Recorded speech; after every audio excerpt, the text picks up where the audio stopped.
Hi friends, DA বাড়ল 4%। আশাকর্মী, অঙ্গনওয়াড়ি কর্মী তাদের ভাতা বৃদ্ধি পেল 1,000 টাকা। সিভিক ভলেন্টিয়ার তাদের ভাতা বৃদ্ধি পেল 1,000 টাকা। লক্ষ্মীর ভাণ্ডার তাদের ভাতা বৃদ্ধি পেল 500 টাকা। কি বাড়ল আজকের বাজেটে, অর্থাৎ রাজ্যের যে বাজেট, সেই বাজেট সম্পর্কে বিস্তারিত আলোচনা এই ভিডিওতে আমরা করব। একই সঙ্গে বলে রাখি, ডিএ যেমন বাড়ল 4%, একই সঙ্গে সপ্তম বেতন কমিশন গঠন সে বিষয়েও কিন্তু কথা উঠল।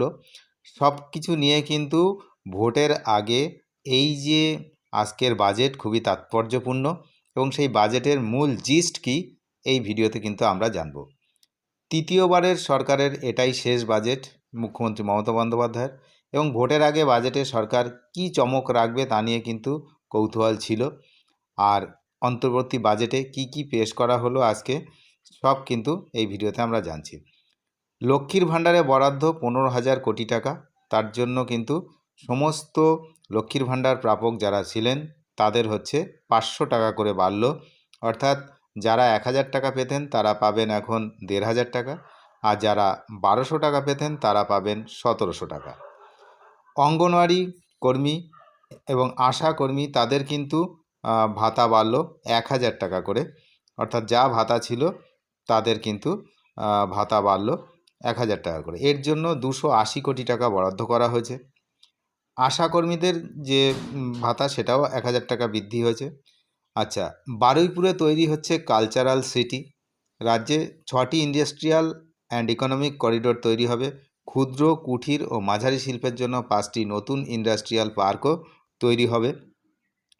ডিএ তো 4% বৃদ্ধি, এটা আমরা পূর্ববর্তী অনেক ভিডিওতে বলেছি যে যেহেতু ভোটের মুখে বাজেট, ডিএ একটা কিস্তি বাড়বেই, এবং সেই মতো 4% ডিএ বৃদ্ধি করা হয়েছে। আপনারা জানেন যে ডিএ নিয়ে আজকে সুপ্রিম কোর্টের যে রায়, সেটাতে রাজ্য সরকারের অবস্থা এই মুহূর্তে খুব খারাপ, কারণ তারা হেরে গেছে। রাজ্যের যারা সরকারি কর্মচারী রয়েছেন তারা জয়লাভ করেছেন, এই নিয়ে 7বার জয়লাভ করেছেন, এবং এই যে 31শে মার্চের মধ্যে কিন্তু এই ডিএ মিটিয়ে দেওয়ার নির্দেশ দেওয়া হয়েছে। এবং আমরা অর্ডার কপি দেখলাম, সেখানে দেখছি যে পুরোপুরি ডিএই কিন্তু মিটিয়ে দিতে হবে, কোনো বাকি রাখা চলবে না, এমন নির্দেশ কিন্তু সুপ্রিম কোর্টের পক্ষ থেকে দেওয়া হয়েছে। তো দুপুর 2:30-এর সময় এই বাজেট পেশ করা হয়েছে। আরও একটি বিষয়, সেটা হচ্ছে যারা 40 বছরের নিচে যে সমস্ত বেকার যুবক রয়েছে, যুবক যুবতী, তারা যদি অন্য কোনো সরকারি সাহায্য না পেয়ে থাকেন, তারা 5 বছরের জন্য মান্থলি 1,500 টাকা করে পাবেন। একটা নতুন প্রকল্প কিন্তু চালু করা হয়েছে। এটাই হচ্ছে নতুন জিনিস, বাকিগুলো সবই পুরনো, যেগুলো ছিল সেইগুলোকেই আবার বৃদ্ধি করা হয়েছে, ভাতা সব বৃদ্ধি করা হয়েছে। বলা যেতে পারে যে ভোটের আগে একটা কিন্তু গুরুত্বপূর্ণ বাজেট পেশ করেছে পশ্চিমবঙ্গ সরকার। ভোটের কথা মাথায় রেখেই বাজেটটা পেশ হয়েছে, সেটা আপনারা বুঝতেই পারছেন।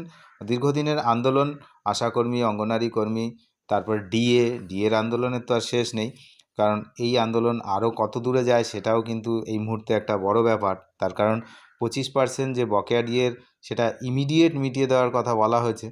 তো সেটা এর আগেও বলা হয়েছিল, কিন্তু রাজ্য সরকার মানেনি। তো এক্ষেত্রে কি হয় তা নিয়েও কিন্তু কর্মচারী সংগঠন তারা বৃহত্তর আন্দোলনের কথা অলরেডি ভাবছে। তো সেদিকে আমরা নজর রাখছি, দেখা যাক কি হয় আগামী দিনে। তবে সপ্তম বেতন কমিশন যেটা বলার আমাদের মূল যে বিষয় ছিল সেটা হলো, এবং 4% ডিএ বৃদ্ধি হলো।